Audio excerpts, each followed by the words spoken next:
Praise the Lord. मनाचं नवीनीकरण याबद्दल आपण शिकत होतो.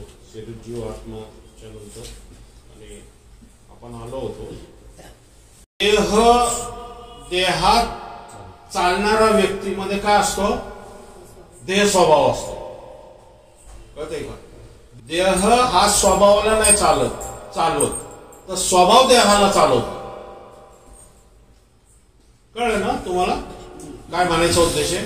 म्हणजे एखादा माणूस चालतो तर तो देहाने चालत नाही, त्याला स्वभाव चालवत असतो, विचार चालवत असतात, कल्पना चालवत असतात, इच्छा चालवत असतात. आलं का लक्षात? आणि त्याचं अँबिशन चालवत असतं, त्याचं शिक्षण चालवत असतं, त्याचं ज्ञान चालवत असतं. म्हणजे देह स्वतःहून काम करत नाही. Praise Lord. तर देहाला चालवणारा कोण आहे? स्वभाव आहे जो देहाला चालवतो. म्हणजे तो काय म्हणतो? आम्ही देह धारण केलेले आम्ही, पण तरी आम्ही देहने चालणारे असूनही देह स्वभावाप्रमाणे युद्ध करत नसतो. म्हणजे देहाचा स्वभाव काय? युद्ध करणार आहे स्वभाव. जीवामध्ये काय आहे? विचार, कल्पना, इच्छा आणि भावना. युद्ध नाहीये, आमच्या स्वभावाचं युद्ध आहे. म्हणजे विश्वासणारा हा स्वभावामध्ये युद्ध करत असतो. या स्वभावाचं युद्ध त्याला माहिती असणं गरजेचं आहे. या स्वभावाच्या युद्धाचं ज्ञान त्याला असणं गरजेचं आहे. एखादा व्यक्ती केवळ शरीराने भक्कम असला म्हणजे युद्ध जिंकत नाहीये, तर त्याची मानसिकता कशी आहे त्याने तो युद्ध जिंकतो. ज्याला म्हणतो ना, सैतानाबरोबर युद्ध लढू शकत नाही जोपर्यंत आम्ही स्वभावातलं युद्ध आपल्याला कळलं नाही तोपर्यंत. जर तुमचं स्वभावाचं युद्ध तुम्ही ओळखलं, विचार कल्पनाचं युद्ध ओळखलं, भावनेचं युद्ध ओळखलं, इच्छेचं युद्ध ओळखलं ना, तर तुम्ही तुमच्या स्पिरिच्युअल युद्धामध्ये विजय होऊ शकता. आणि स्पिरिच्युअल युद्धामध्ये पराजित होण्याचं सर्वात जास्त विश्वासणारा पराजित का होतो? कारण त्याचं स्वभावामध्ये असलेलं जे युद्ध आहे, आता जे वचन आहे ना, तेच त्याला नीट कळलेलं नाहीये, त्याला माहित नाही. तो अज्ञानामध्ये या वचनाबद्दल कोणी त्याला शिकवलेलं नाहीये. त्यामुळं वचनाचं ज्ञान नसल्यामुळं तो एक शारीरिक युद्ध लढायचा प्रयत्न करतो, पण मानसिक युद्धामध्ये तो हारलेला आहे. ज्यावेळेस तुम्ही मानसिक युद्धामध्ये हारताना, त्यावेळेस किती जरी शारीरिक युद्ध केलं तुम्ही, तरी तुम्ही युद्ध जिंकू शकत नाही. कारण कसं आहे, मानसिकता जोपर्यंत तुमचं होत नाही ना, तोपर्यंत तुम्ही खिंडीत उभा राहणार राहू शकत. कारण खिंडीत उभं राहण्याच्या शारीरिक, कारण ती शरीराची क्षमता जी आहे ना, ही लढून थकून जाणार आहे. शरीर तुमचं थकून जाणार आहे. पण जर तुमचं माइंड जर युद्धाआधी थकलं ना, तर हार निश्चित आहे. कळते तुम्हाला? म्हणजे कसं आहे माहिती का, की ज्यावेळेस हेर पाठवले मिस्री देशामध्ये, किती हेर पाठवले? 12 वंशाचे 12 लोक पाठवली. बरोबर आहे? मोशेने की जाऊन कनान देशामध्ये जाऊन बघून या तिथं काय प्रकार आहे का नाही. ज्यावेळेस ते पाठवले त्यावेळेस त्यांनी तिथली जी परिस्थिती पाहिली की दरवाजे उंच आहेत. एक माणूस जो आहे, नेफ्तालीम जो एक माणूस आहे, हा 9 फूट उंच आहे. आणि असे उंच धिप्पाड लोक तिथले अख्खं ते कनान देश जे आहे ना, त्या देशावरती राज्य करतात. आणि असे नाही, असे 5 राज्य आहेत, 5 अशा सिटी आहेत तिथं, की त्याच्यामध्ये असे नेफ्तालीम लोक काम करतात. आणि ज्यावेळेस हे तिथं पोहोचले आणि त्यांनी तिथं परिस्थिती पाहिली आणि ज्यावेळेस ते रिटर्न आले मानसिकतामध्ये, त्यावेळेस 10 लोक जे हेर होते, यांनी युद्ध करण्याच्या आधीच हार मानली की आम्ही तर युद्ध लढू शकत नाही. आम्ही तर त्यांच्या समोर तर शिटक्या ह्याच्यासाठी दाखतोड्यासारखे, एवढे ते उंच धिप्पाड आहे आणि सामर्थ्यशाली आहे. आणि त्यांच्यामध्ये त्यांचे तर द्राक्ष बागा, घड बागा, सुजलाम सुफलाम आहेत आणि एवढे मोठे मोठे ते घड, म्हणजे त्यांचे जशी मानसिकता आहे त्याप्रमाणे त्यांची तटबंदी उंच आहे, माणसं उंच आहेत, ते लढवई आहे, ते सामर्थ्यशाली आहे आणि आपण तर त्यांच्यासमोर टिकू शकत नाहीये. कारण मी मागच्या वेळेसच सांगितलं, ते इजिप्त मधून निघाले पण इजिप्तची जी विचार कल्पना आहे ना त्यांच्या डोक्यातून निघालेली नाहीये. कळतंय तुम्हाला? ज्या वेळेस आम्ही मानसिकतामध्ये या आमच्या विचार कल्पनामध्ये युद्ध आम्हाला नीट काढायला सुरुवात होईल, ते आम्ही ज्यावेळेस शिकू, ते समजू, त्यावेळेस आपण फिजिकल सैतानाविरुद्ध युद्ध लढायला आपल्याला प्रॉब्लेम होणार नाही, आपल्याला समस्या होणार नाही. कळते? अर्ध युद्ध तुम्ही मानसिकतामध्येच लढू शकता. अर्ध कशाप्रमाणे चालतोय? देह स्वभावप्रमाणे चालत. आपण परत वाचा.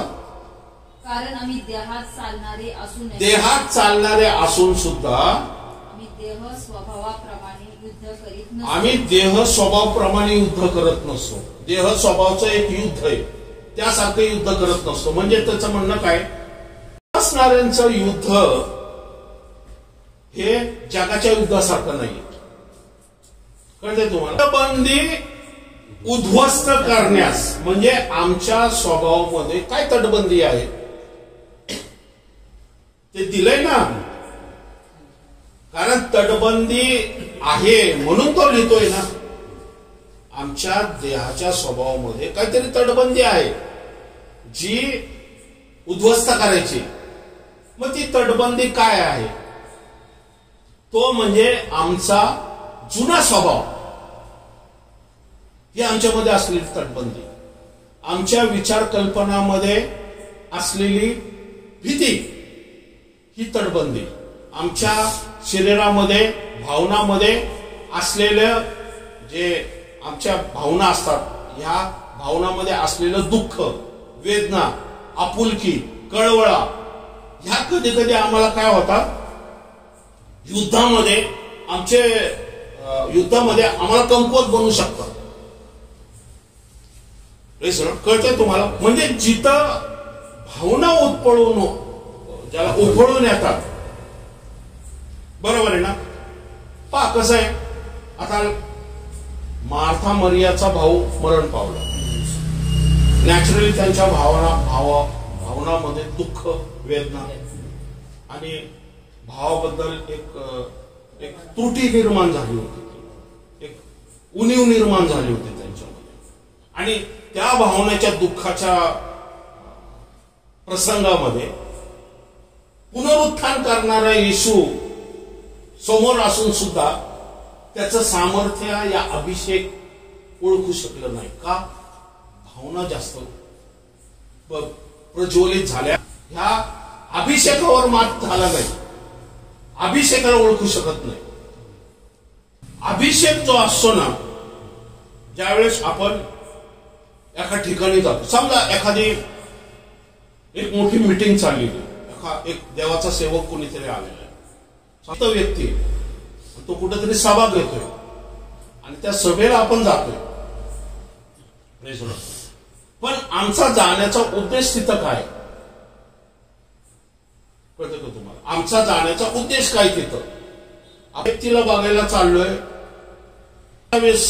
मिनिस्ट्रीमध्ये असणाऱ्या सामर्थ्याला बघायला चाललोय, मध्ये असलेली गर्दी बघायला चाललोय, या तिथं असलेले जे चिन्ह चमत्कार कसे होतात ते बघायला चाललोय. आमचा उद्देश काय तिथं जायचं? चमत्कार बघायला जाताल ना, त्यावेळेस तुम्ही अभिषेक मिस करता. ज्या वेळेस तुम्ही गर्दी बघायला जाताल, यात त्याचं कारण कसं आहे माहिती का? जो अभिषेक त्या व्यक्तीवरती उतरून आलाय ना, त्याला स्पर्श करायचा प्रयत्न करा. वाचनातून जो अभिषेक तुमच्यावरती उतरतोय ना, त्याला ज्यावेळेस तुम्ही स्पर्श करताना, त्यावेळेस आजूबाजूला 100 लोक जरी असले ना, तरी तो त्या अभिषेकाने तुमचं फिजिकल प्रॉब्लेम सॉल्व्ह होणार नाही, तुमचा मेंटली प्रॉब्लेम पण सॉल्व्ह होईल. हेच युद्ध आमचं आहे. अनेक व्यक्ती तिथं जातात, पण त्या अभिषेकाला स्पर्श न करता तो कसा बोलतोय, कसा वागतोय, कशी स्टाईल आहे, कशी चिन्ह चमत्कार आहे, कशा प्रकारे वचन सांगतोय आणि पण त्याच्या अभिषेकाला आपण मिस करतो आणि त्या अभिषेकाला मिस केल्यामुळं आमच्या शरीरामध्ये काय होतं, आमच्या शरीरामध्ये जो बदल आपल्याला जे आरोग्य आपल्याला पाहिजे असतं ते आरोग्य आपण मिस करून जातो. पहा, एक गोष्ट लक्षात ठेवा, आरोग्य एवढं महत्वाचं नाहीये जेवढं तुमच्या स्पिरिच्युअली गोष्टीमध्ये असलेला स्पर्श आहे ना, हा महत्वाचा आहे. पहा, आता एक उदाहरण देतो, लक्षात घ्या. एक तुम्हाला सांगतो, ज्या वेळेस मत्तय, मार्क, लूक आणि योहान हे काय शुभ वर्तमान आहे. येशूने पृथ्वी तलावरती मनुष्य देहाने आल्यानंतर जे त्यांनी काम केलंय ना, हे त्यांनी लिहिलेलं आहे. चार त्याचे जे शिष्य त्याच्याबरोबर चालत होते त्यांनी लिहिलेले, बरोबर आहे ना. आता ह्याच्यामध्ये जर तुम्ही वाचलं नाही, मी तुम्हाला सांगतो, वचनाचं जर तुम्हाला ज्ञान हवं असेल ना, तर तुम्हाला हा संदर्भ कुठं कुठं आहे ना ते पण वाचणं गरजेचं आहे. आता मला सांगा, इथं वचन काय सांगितलेलं आहे की येशू ख्रिस्त, परत एकदा वाचा. गालिल समुद्राजवळून तो चालला असताना, हा, गालिल समुद्रापासून कोण चालला होता? येशू चाललाय. ओके. हा, त्यांनी पेत्र म्हटलेला शिमोन हा, व त्याचा भाऊ आंद्रिया, पेत्र आणि शिमोन, पेत्र आणि आंद्रिया. ओके. हा, या दोघा भावांना समुद्रात पाक टाकताना पाहिलं. आता पाक टाकताना त्यांनी पाहिलं. हा, कारण ते मासे धरणारे होते. ते कोण होते? मासे धरणारे होते. ओके. हा, त्यांनी त्यांना म्हटले, माझ्या मागे चला. हा, माझ्या मागे चला, म्हणजे मी तुम्हाला माणसे धरणारे करीन. मी माणसं धरणारं करतो. हा, लागलेच ते जाळी सोडून देऊन त्याला अनुसरले. हा, जाळी सोडून असं करून कोण करल का? करल का? म्हणजे इथं काहीतरी मिस आहे, काहीतरी मिसिंग आहे इथं. मला तर नाही वाटत असा एखादा व्यक्ती असा येशू जरी आला, त्यांची येशूची ओळख नाही, प्रथम म्हटलेले, प्रथम शिष्याला पाचारण, म्हणजे याचा अर्थ पेत्र कधी येशूला भेटला नाही आणि येशू कधी पेत्राला भेटला नाही. येशूचे चिन्ह चमत्कार पेत्राने पाहिलेले नाहीयेत, या त्याच्याबद्दल काय ऐकलेलं नाहीये. ओके, कळते तुम्हाला. आणि मग येशू त्याला म्हणतोय की येशूने पाहतोय ते मासे जाळे टाकतोय आणि मग तो म्हणतो माझ्या मागे आहे, तर सगळे ते म्हणतात जाळी टाकून माग आला. म्हणजे काहीतरी मिस आहे इथं, मध्ये काहीतरी मिस आहे, बरोबर आहे.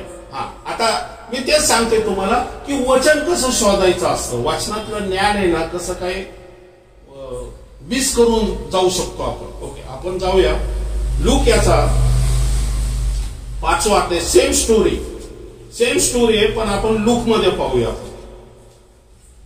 लूक याचा 5वा अध्याय 1 ते 3 वचन. तर असे झाले की हा, लोक समुदाय त्याच्याजवळ गर्दी करून देव वचन ऐकत असता. हा, आता नीट बघा, सेम स्टोरी आहे. ओके, आता इथं कोण लिहितोय? लूक लिहितोय. बघा, मी तुम्हाला काय सांगतो, मी तेच सांगतोय, अभिषेक जो आहे ना, प्रत्येक माणूस कशा प्रकारे त्या अभिषेकाला बघतोय ना, त्याच्यावरती अवलंबून आहे की तुम्ही सुद्धा कशा प्रकारे अभिषेक बघता. मत्तय जे बघतोय त्याची दृष्टिकोन वेगळी, लूकची दृष्टिकोन वेगळी, मार्कची दृष्टिकोन वेगळी. योहान तर खूप जवळच आहे. जे योहानाच्या पुस्तकामध्ये लिहिलेले आहे हे सहसा बाकीच्या ह्याच्यामध्ये कुठं सापडणार नाही. योहानाचा 13वा जो अध्याय, 13 पासून जे पुढचे अध्याय आहेत ना, ते त्याचं जे उलगडा त्याचा विस्तार जो योहानाने लिहिलाय ना, तो बाकी तिने गॉस्पलमध्ये नाही सापडणार तुम्हाला. इव्हन येशूची प्रार्थना तर कुठं सापडणार नाही जी योहानाने लिहिलेली. योहान खूप जवळून त्या अभिषेकाला स्पर्श करत होता, या वाचनातलं डीप रहस्य समजून घ्यायचा प्रयत्न करत होता.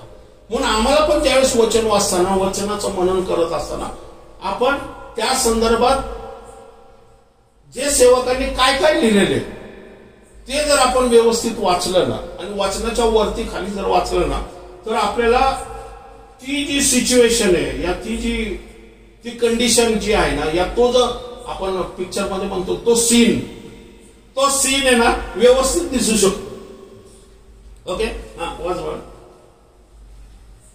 नंतर असे झाले की लोक समुदाय त्याच्याजवळ गर्दी करून देव वचन ऐकत असतात. हा, लोक समुदाय काय करत होता? येशूचं वचन ऐकत होता. येशू कुठे आहे? त्या समुद्राच्या किनारीच्या इथं उभा आहे, किनाऱ्याला उभा आहे येशू. ओके, आणि लोक काय करतात? ते येशूचं वचन ऐकतात ते. ओके, हा. तो गणेश सरोवराच्या काठी उभा. हा, गणेश सर या सरोवराच्या काठी उभा होता. हा, ओके. तेव्हा त्याने सरोवराच्या काठी लागलेल्या 2 मचवे पाहिले. हा, आता हिथं पा 2 मछल्या पाहिल्या तिने. तिथं मछवे म्हणजे माहिती ना, झाड मासे धरणार. 2 मछवे पाहिले. हा, त्यावरील पोळे खाली उतरून जाळी धूत होती. हा, त्यावेळी व्यवस्थित सांगता येतो. त्यावेळी कोळी काय करत होते? जाळी धुत होते. बरोबर आहे ना? कोळी जाळी केव्हा धुतात?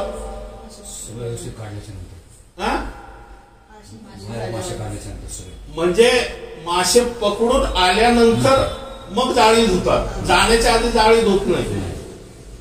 कळतंय तुम्हाला? ते मासे पकडून आले होते आणि म्हणून जाळी धुत होते. ही त्यांची ज्याला म्हणतो ना, ती एक कंडिशन, म्हणजे ते तशा प्रकारे ते जाळी धुतात. पद्धत आहे ती. जाळी धुत होते म्हणजे ते ऑलरेडी मासे पकडून आले होते, किनाऱ्याला जाळी लावले होते 2 मछवे. हा, पुढं त्या मछव्यापैकी एक शिमोनाचा होता. हा, आता इथं बघा नीट. त्या मछव्यापैकी एक मछवा शिमोनाचा होता आणि आंद्रियाचा होता. कळतंय? तिथं आपण आता मत्तेमध्ये बघितलं. हे मधलं जे मिसिंग आहे ना, ते हिथं आपण बघतोय. कळतंय ना ते? ओके, हा. त्यावर चढून तो काठापासून थोडासा लोटावा म्हणून त्याने त्याला सांगितले. मग त्याने बसून मछव्यातून समुदायास शिक्षण दिले. आता इथं फर्स्ट इंट्रोडक्शन आहे पीटरचं आणि येशूचं. इथं मत्तेमध्ये म्हटलं की प्रथम शिष्याला पाचारण. इथं पण सेम म्हटलेलं आहे, प्रथम शिष्याला पाचारण. सेम आहे, बरोबर आहे.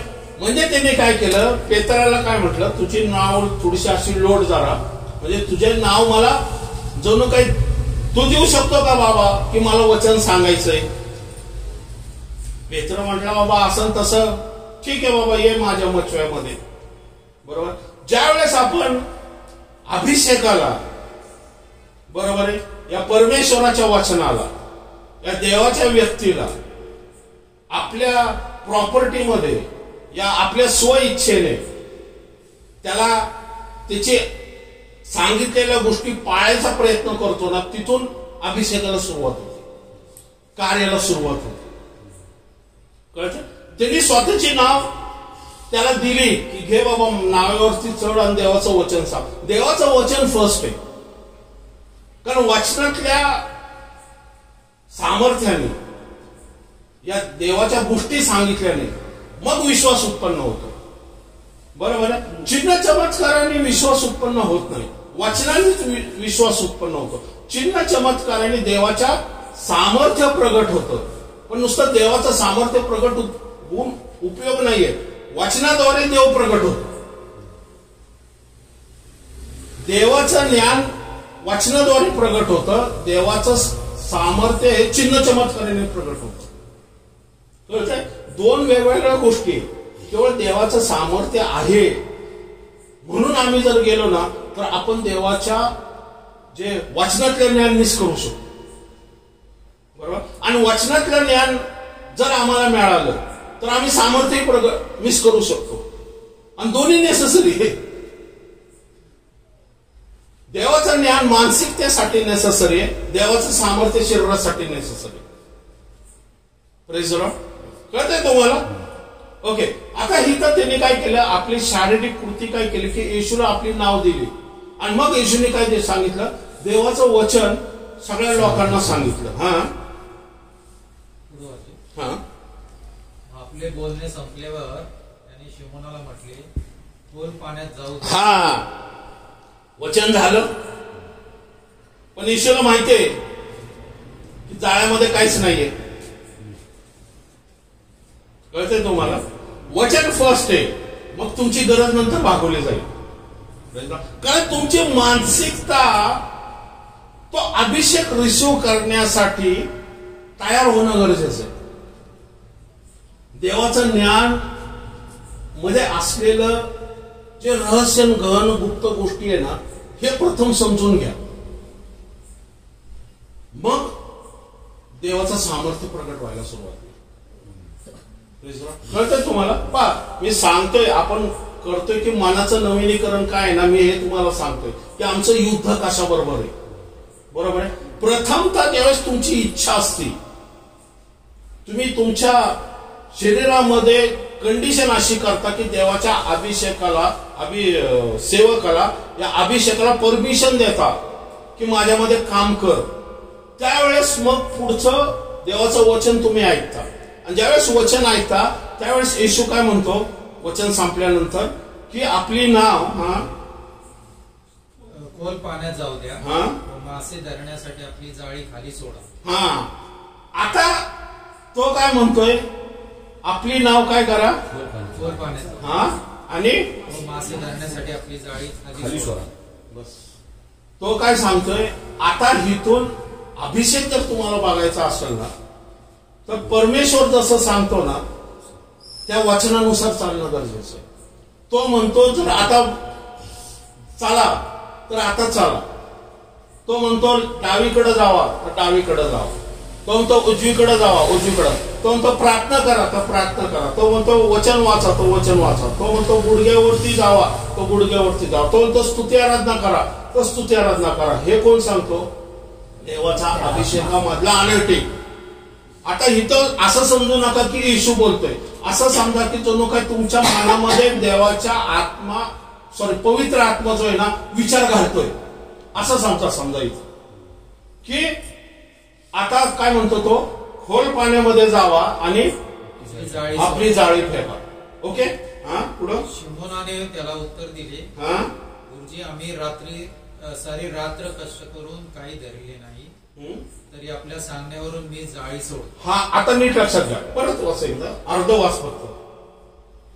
आम्ही सारी रात्र कष्ट करून काही धरले नाही. आम्ही रात्रभर कष्ट करून काही धरलं नाहीये. येशू काय सांगतोय? खोल समुद्रात जाऊन जाळं फेका. पण हा काय सांगतोय की आम्ही रात्रभर जाळी फेकून आम्हाला काहीच मिळालं नाही, म्हणून आम्ही काय करतो तर किनाऱ्यावरून येऊन ते धूत होतो.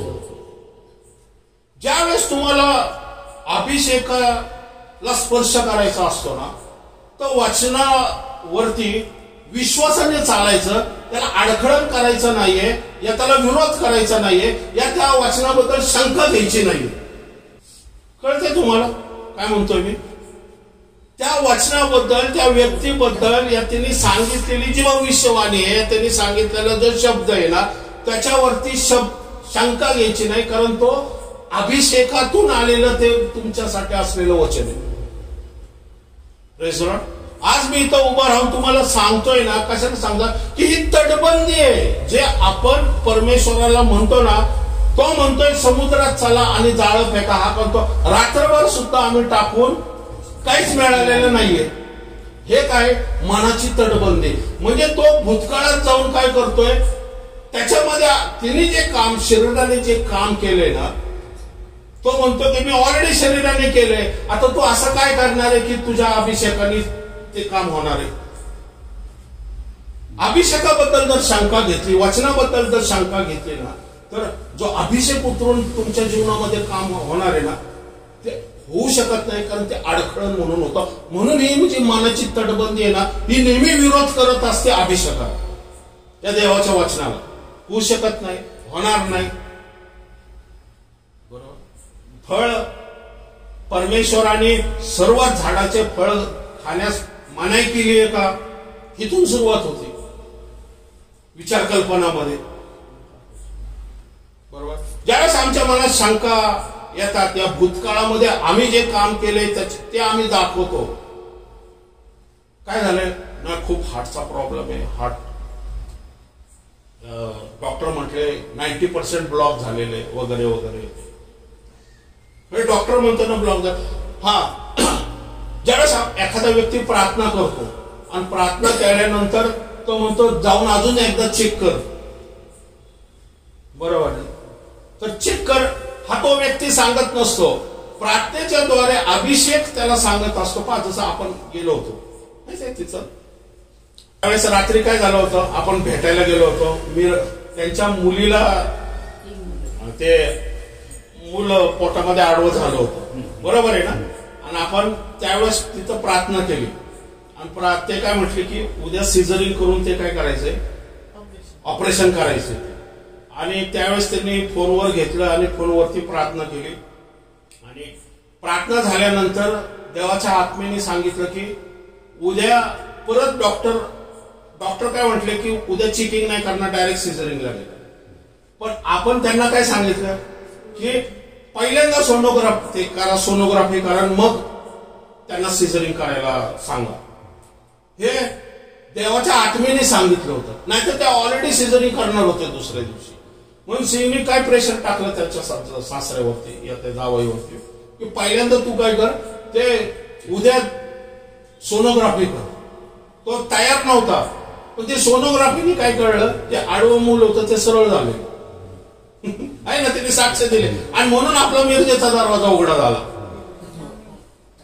माहिती त्यासाठी म्हणजे सांगायचं असं आहे की डॉक्टर प्रार्थनेनंतर तो अभिषेक उतरून आलेला ना, अभिषेकाद्वारे जे काम झालेलं ना, ते काम जर तुम्हाला बघायचं असेल तर त्याच्यावरती विश्वास ठेवायचा आणि जसं सांगतोय अभिषेक त्याप्रमाणे काम कर आणि मग चिन्ह चमत्कार त्यावेळेस पाहायला मिळतो आपल्याला,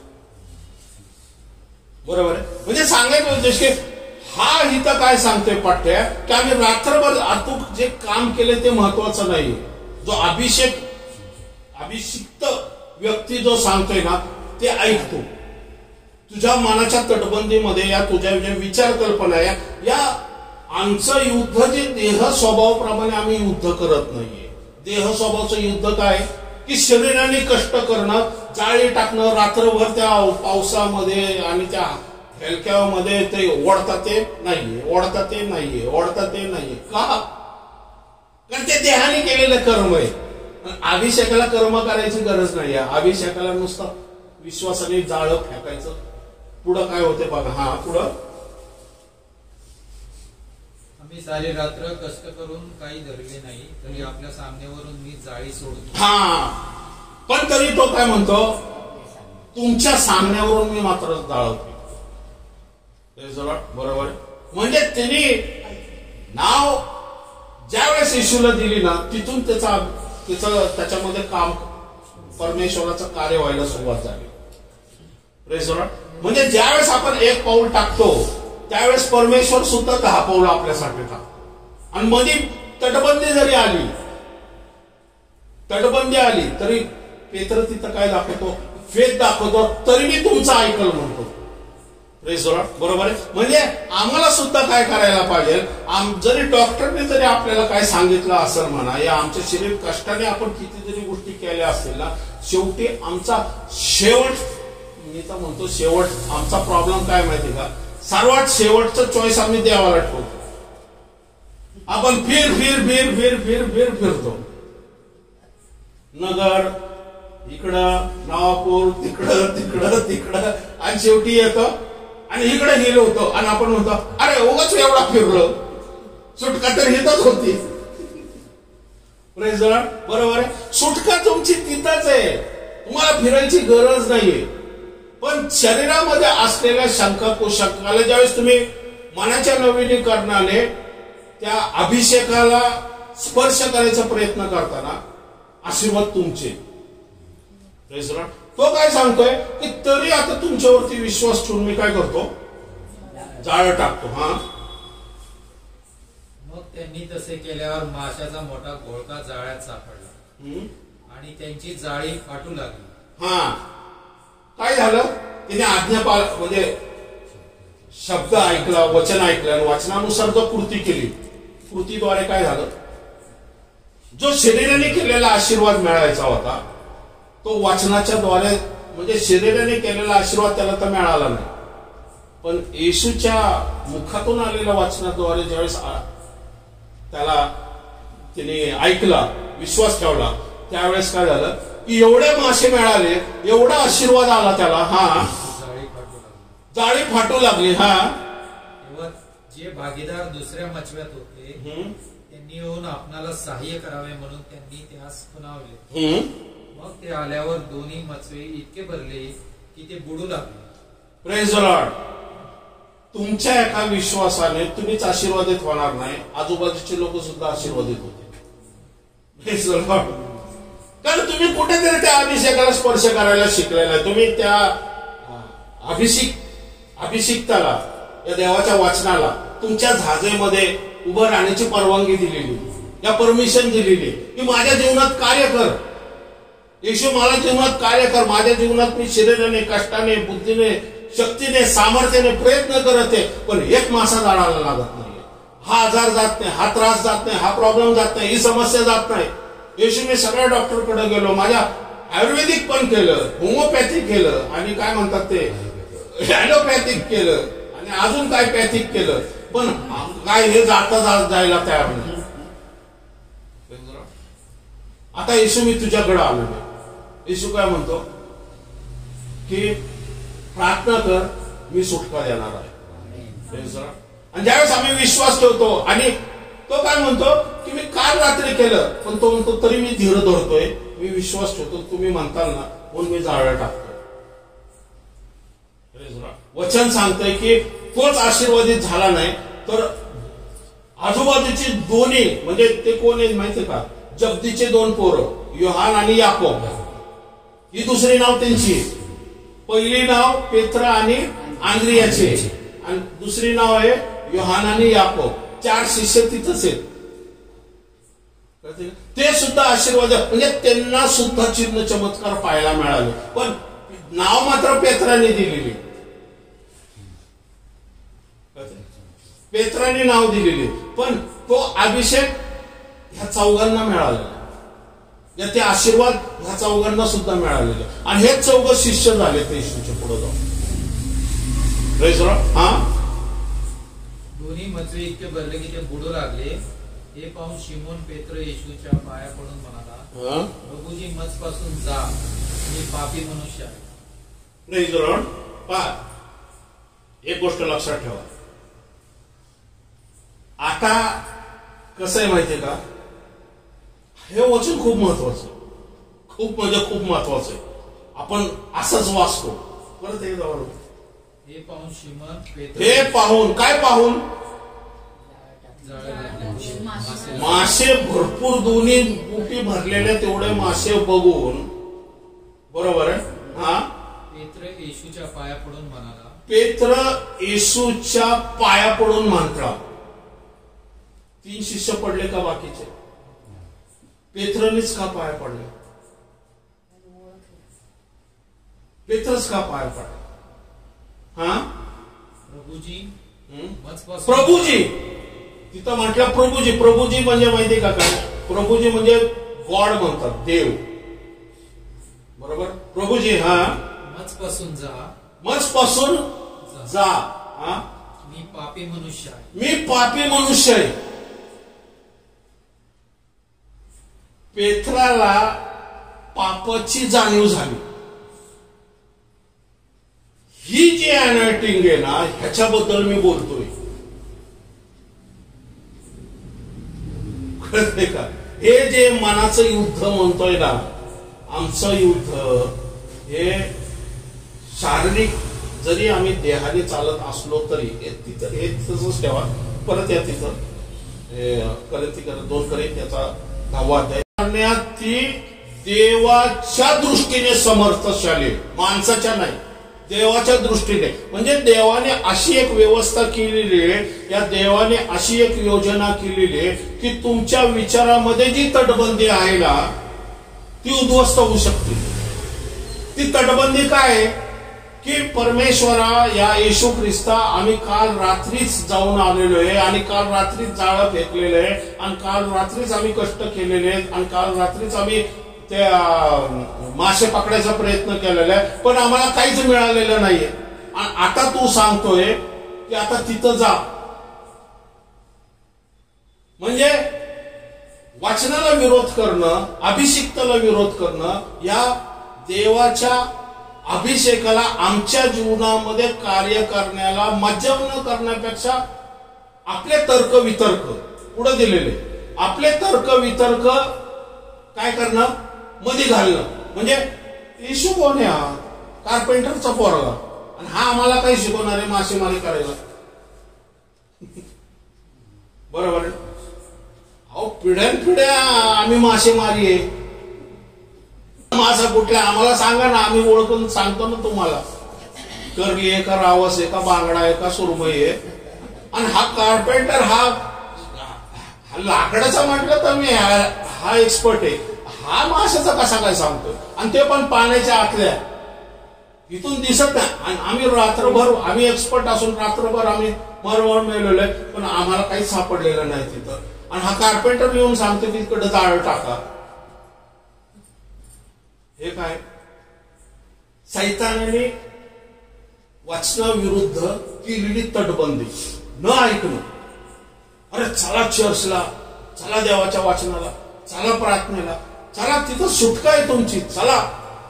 आम्ही येणार नाही, आमचे पास्टर हेच भारी. अहो तुमच्या पास्टरला मी मना करत नाहीये, ते चांगलेच असतील, देवाचं वचन सांगत असतील. आम्ही एका ठिकाणी गेलो, तिथं प्रार्थना केली, आणि ती व्यक्ती ही अशुद्धग्रस्त आत्म्याने पिडलेली होती. आणि ज्यावेळेस मी कंडिशन बघितली आणि आम्ही प्रार्थना केली, त्यावेळेस मला जाणीव झाली की माझ्यावरती तो अनॅटिक नाहीये, या मला देवानी त्या गोष्टीसाठी पाचारण केलेलं नाहीये. मी त्यांना काय सांगितलं की वेनेड मध्ये पीटर पास्टरांना देवाने अभिषेक दिलेला आहे, त्या अभिषेकच्या आवरणाखाली जा, ही अशुद्ध शक्ती निघून जाईल तुमची. मी देवाचा सेवक आहे, मी देवाचं वचन सांगतोय, मी चांगलाच आहे, अनेक पास्टर चांगलेच आहे, पण प्रत्येकाचा अभिषेक वेगवेगळा आहे. बरोबर.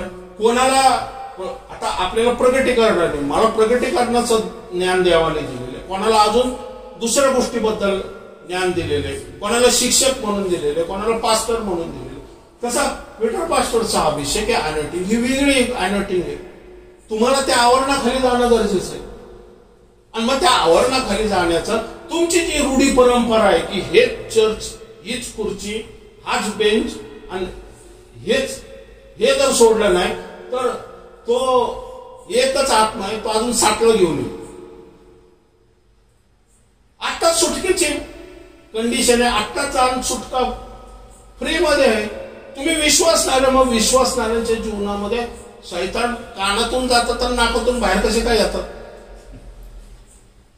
अधोगती आहे ना, हितच उपलब्ध आहे तुम्हाला. म्हणजे मनाची तटबंदी काय करते, ही नेहमी अभिषेकाला विरोध करत असते. आणि म्हणून ही वचन सांगते, पेत्र खाली बसला, तिने पाया पाडल्या. म्हणजे पेत्राला तो जे मासे बघितले ना, त्याने मासे हे शारीरिक आशीर्वाद आहे. शारीरिक आशीर्वादाने तो तृप्त झाला नाही, केवळ त्याच्या मानसिकतामध्ये या त्याच्या विचार कल्पनामध्ये देवाच्या आत्मेने असं रेव्होल्युशन दिलं ना, त्याला कळलं की हा जरी कार्पेंटरचा मुलगा फिजिकली वाटतो तरी हा गॉड आहे, देवासारखा आहे. कारण त्यांनी आम्ही जे करू शकलो नाही त्यांनी ते पाहिलं आणि त्याप्रमाणे आम्हाला डायरेक्शन दिलं. कारण तो जे वचन सांगत होता त्या माचव्यावरती बसून, म्हणजे उभा राहून, आणि आम्ही बसून ऐकत होतो, ते वचन देवाच्या संदर्भामध्ये एवढं डीप होतं, गहन ज्ञान तो सांगत होता ना, त्याला त्या वचनातला अर्थ आता कळायला लागला. ते काय वचन होतं हे नाही दिलेलं तिथं, पण मी तुम्हाला सांगतो ना, ते परमेश्वराच्या गहन रहस्यमय गोष्टी येशू त्यावेळेस प्रकट करत होता. त्यावेळेस त्याला रिव्हील झालं की येशू जे माचव्यावरती बसून जे वचन सांगत होतं ना, हे वचन मनुष्याच्या तोंडून येणं शक्यच नाहीये. ह्याला देवाचा अभिषेक किंवा देवाचा आत्मा ह्याला ते वचन रिव्हील करू शकतो, या सांगू शकतो. मगच मनुष्य, या शारीरिक मनुष्य आहे ना, या गोष्टी प्रगट करू शकतो. म्हणून तो जो व्यक्ती उभा आहे, येशू जो उभा आहे ना, तो स्पिरिच्युअली गोष्टीमध्ये अशा गोष्टी पाहू शकतो ना ज्या आमच्या एक्सपर्ट असलेल्या कोळी लोकांना समजत नाही या दिसत नाही. आणि म्हणून तो काय केलं, त्याने येशूच्या पाया पडला आणि त्याला काय रेव्होल्युशन झालं माहितीये का मनाच्या नवीनीकरणामध्ये, की मी पापी. हेच रेव्होल्युशन जे आहे ना मी म्हणणाऱ्यांना होत नाही, ज्याला पहिल्या झटक्यातच त्याला झालं. ह्याच अभिषेकाबद्दल मी म्हणतोय. तो अभिषेक ज्यावेळेस तुमच्या मनाच्या नवीनीकरणामध्ये तुमची तटबंदी तुम्हाला दाखवल की तुझा प्रॉब्लेम कशामध्ये आहे रे बाबा. आपण म्हणतो ना की एखाद्या व्यक्तीला राग आहे, समजा एखाद्या व्यक्तीला राग आहे आणि रागाने त्याच्या भोवती तटबंदी केलेली आणि तो एवढा रागवतो आणि त्या रागाने काय होतं, तो स्वतःमध्ये चिडचिडपणा करतो, स्वतःमध्ये अहंकार गर्व रागामध्ये निर्माण करतो आणि रागामध्ये त्याला काय वाटतं मी जे बोलेल तेच काय योग्य आहे. आणि मग त्याच्यामुळे काय होतं, त्या रागामुळे शारीरिक व्याधी, ब्लड प्रेशर, डायबिटीस आणि हृदयाचे प्रॉब्लेम आणि या सर्व गोष्टी शारीरिक काय करतात, सैतान जखडून टाकतो त्याचं. कारण तो राग जो आहे ना हा त्याच्यामध्ये असलेली तटबंदी.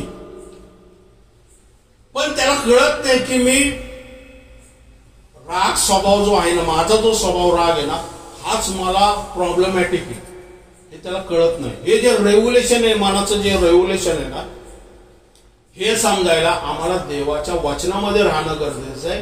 आणि देवाच्या वचनाचा जो अभिषेक आहे, म्हणून आत्ताच आपण काय वाचलं योहानाच्या पुस्तकामध्ये, जे दुसरं योहान असणाऱ्याबद्दल म्हणतो, तुम्हाविषयी मानायचे तर त्याच्याकडून तुमच्यावरती जो अभिषेक झालेला आहे, म्हणजे पवित्र आत्म्याचा झालेला आहे अभिषेक, हा तुम्हामध्ये राहतो, तो तुम्हामध्ये राहतो.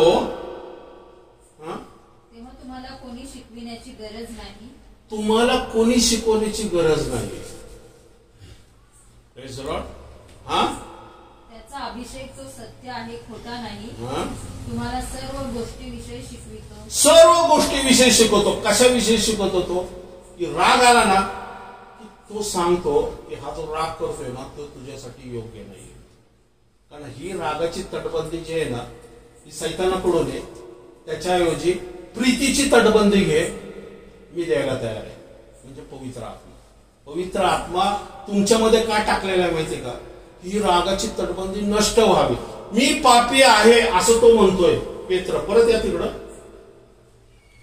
मजपासून जा मी पापी आहे. हा, मजपासून जा मी पापी आहे. त्याला पापाचं रेव्होल्युशन का होतं, आणि त्याला पापाची जाणीव होती. देवाचा आत्मा त्याला प्रगट करतो की तू पापी, आणि तो स्वीकार करतो, तिच्या पाया पडतो. पण ते रेव्होल्युशन तिघांना नाही झालं, योहानाला नाही झालं, आंद्रियाला नाही झालं आणि याकोबाला पण नाही झालं. ते बसले मासे गोळा करत, हे पापलेट तुझा, सुरमई तुझा, बांगडा माझा आहे, ते 2 खेकडे दे बाबा, 2 खेकडे इकडे आण. त्यांची तिथंच मारामारी चाललेली. आणि हा वरच्या स्टँडर्डला गेलेला आहे. तो म्हटला अरे हे मरू दे, अरे अभिषेकाला मला स्पर्श करू दे. मी तेच सांगतोय तुम्हाला, अंकुर ज्यावेळेस आम्ही मिटिंगला जातो ना, अशा अभिषेकाला स्पर्श करा, त्याच्यावरती असलेल्या अभिषेकाला स्पर्श करा. चिन्ह चमत्कारा मागे जाऊ नका.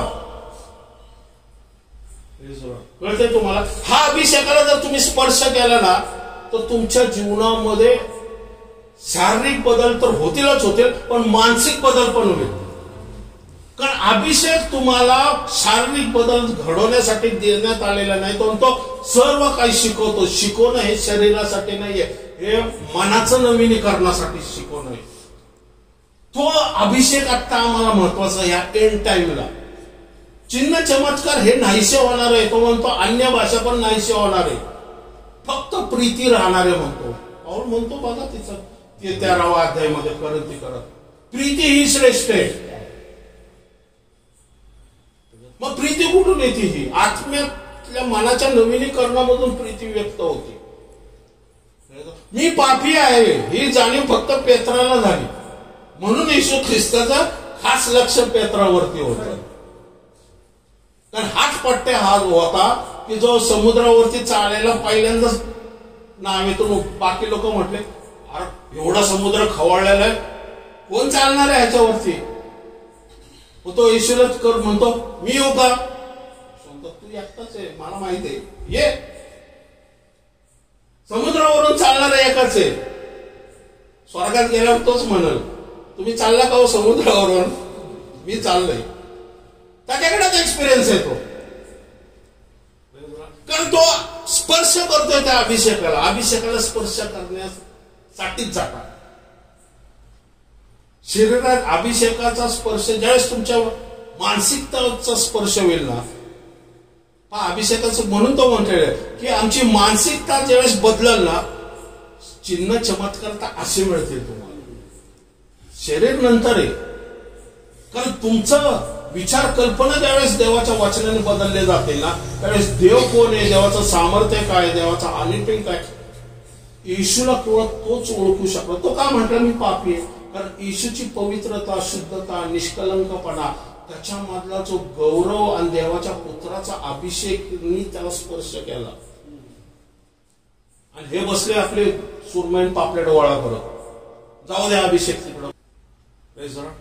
ह्याबद्दल मी म्हणते. हा पुढं त्यांनी धरलेल्या माशाचा समुदाय पाहून व त्याचबरोबर असलेले सर्वजण विस्मित झाले होते. हा, त्यांचं आश्चर्यकारक काय होतं ते, मासे मिळाले, मासे मिळाले, मासे मिळाले, मासे मिळाले, बस इथपर्यंतच लाईफची मर्यादा.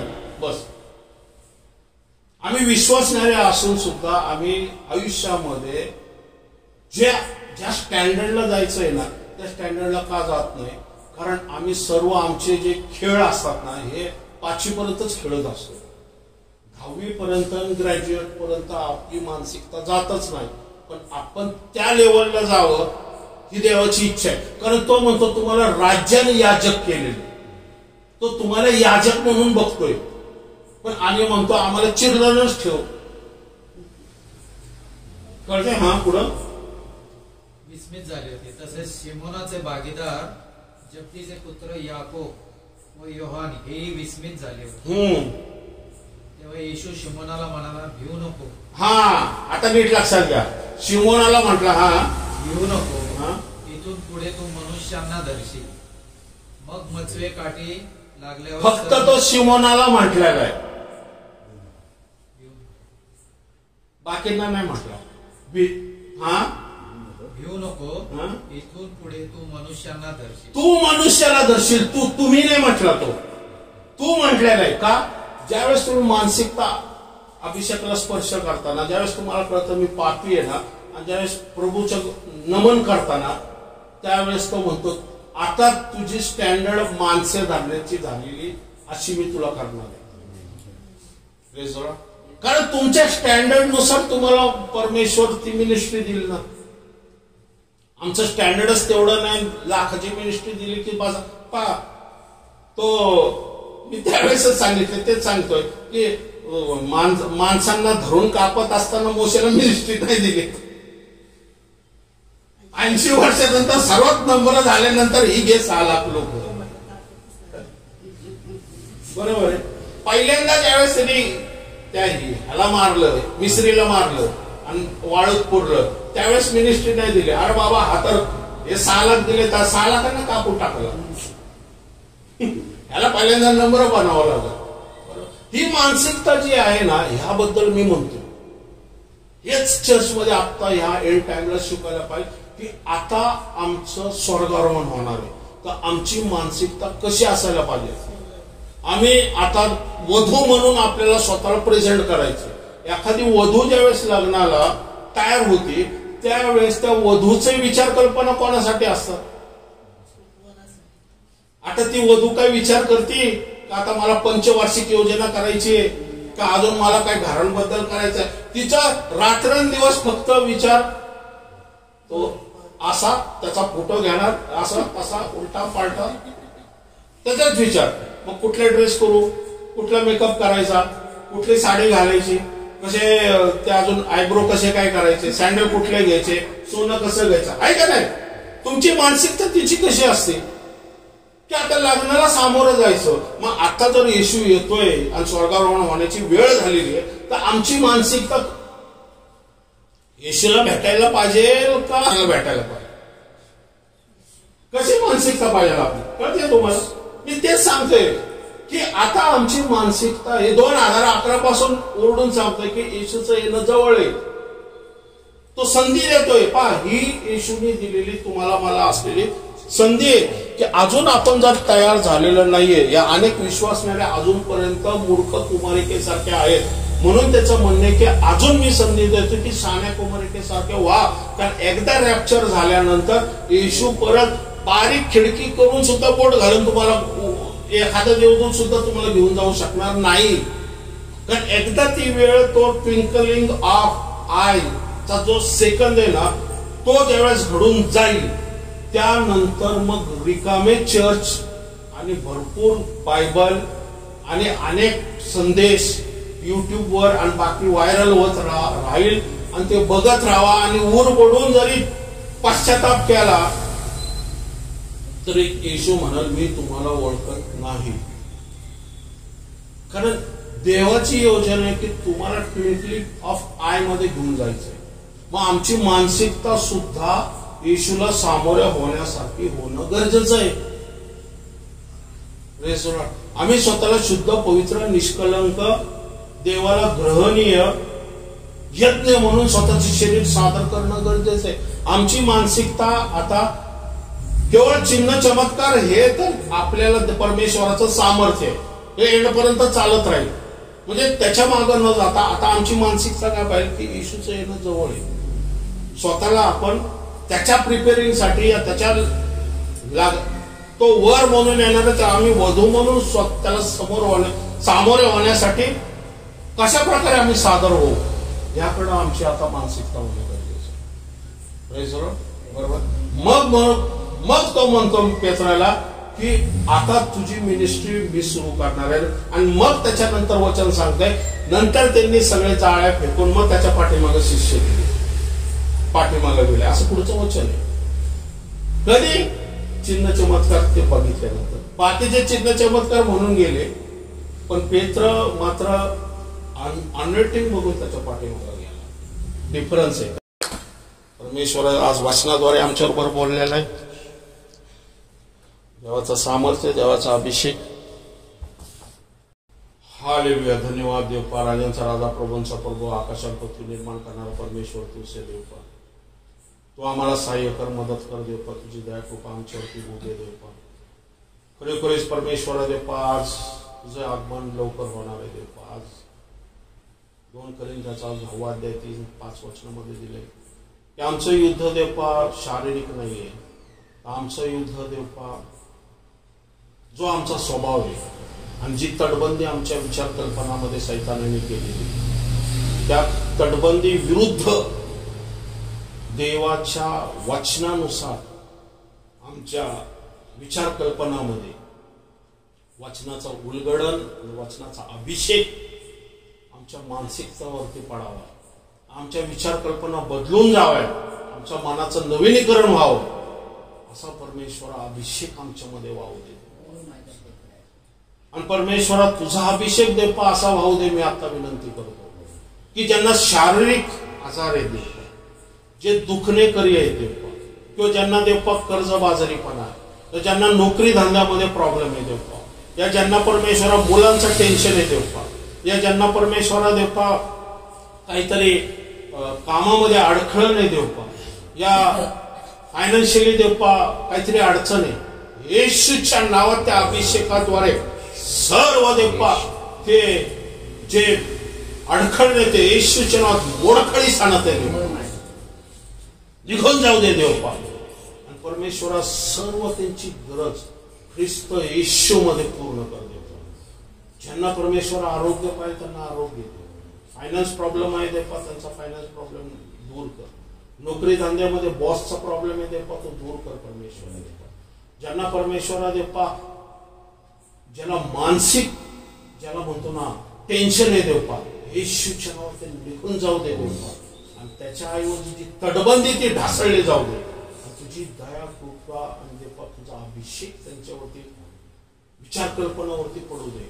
आणि परमेश्वरा त्यांच्या मनाच्या नवलीकरणाने तुझं ज्ञान त्यांना प्रगट कर. आम्हाला परमेश्वरा तुझं ज्ञान हवंय, त्याबरोबर तुझं सामर्थ्यही हवं परमेश्वर. होय देवपा, विश्वासामध्ये टिकून राहण्यास आमच्या मधलं तेल आटू देऊ नकोस देवपा. कारण शहाण्या कुमारी काही सारखी एकच होतं की एक्स्ट्रा तेल त्यांच्याकडे होतं देवपा. आणि ते तेल म्हणजे तुझं वचन आणि देवपा तुझ्या पवित्र आत्म्याची सहभागिता ही त्यांनी शेवटपर्यंत टिकून ठेवली. आणि म्हणून परमेश्वरा देवपा वर आला त्यावेळेस ते सामोरे गेले देवपा. आणि मूर्ख कमरे नेमकं त्यावेळेस देवपा परत रिटर्न जगामध्ये निघून गेले. असं होता कामा नये देवपा. स्वर्गावरून लवकरच होते देवपा. आम्हाला सहाय्य कर, मदत कर देवपा. आज अमेरिकेमध्ये इलेक्शन बद्दल मध्ये आम्ही बघत आहे देवपा. आज जगामध्ये आम्ही पाहते. काल पुण्याची जी अवस्था आम्ही पाहिलेली देवपा, आम्ही किती जवळ येऊन ठेपलेले देवपा शेवटच्या काळामध्ये देवपा. होय देवपा, हे आम्हाला कळते देवपा. इस्रायल राष्ट्रामध्ये जे युद्ध चालले, रशियाचं युद्ध चालले, हो देवपा, हे आम्ही तुला देवपा विनंती करते. ऑलिम्पिक साठी आम्ही प्रार्थना करते देवपा. तिथं कुठल्याही प्रॉब्लेम समस्या होऊ देऊ नकोस देवपा. जे देवपा त्रास, तिथं जे काही अडखळण दिसत आहे देवपा, तिथं जो काही देवपा घातपात दिसत आहे देवपा, येशूच्या नावात परमेश्वरा त्या जागेचा ताबा घे देवपा. विशेष करून ऑलिम्पिक बद्दल मागतो, गोव्याबद्दल मागतो देवपा. दया कर, कृपा कर परमेश्वरा देवपा. हो देवपा, या सैतानाच्या दुष्टे नामारा सांथाना रबा करा खांताना रो नामारा शाथा रबा टळून जाऊ दे म्हणून मी तुला विनंती करते देवपा. हो देवपा, कार्य करणारा परमेश्वर तूच आहे. दया कृपा करणारा परमेश्वर आहे देवपा. इथं प्रत्येकाला देवपा वचनाच्या द्वारे देवपा तू आशीर्वादित केले, याबद्दल धन्यवाद देवपा. जात असताना आमच्याबरोबर राहा देवपा. आणि देवपा जे जे घरी जातील आणि आपला हात देवपा त्यांच्या घरावरती ठेवतील आणि मुखाने देवपा घरावरती आशीर्वाद घोषित करतील, हा अभिषेक त्या घरावरती सुद्धा किंवा त्या व्यक्तीवरती उतरून येऊ दे म्हणून तुला विनंती. येशूच्या नावात मागतो म्हणून तू आमेन.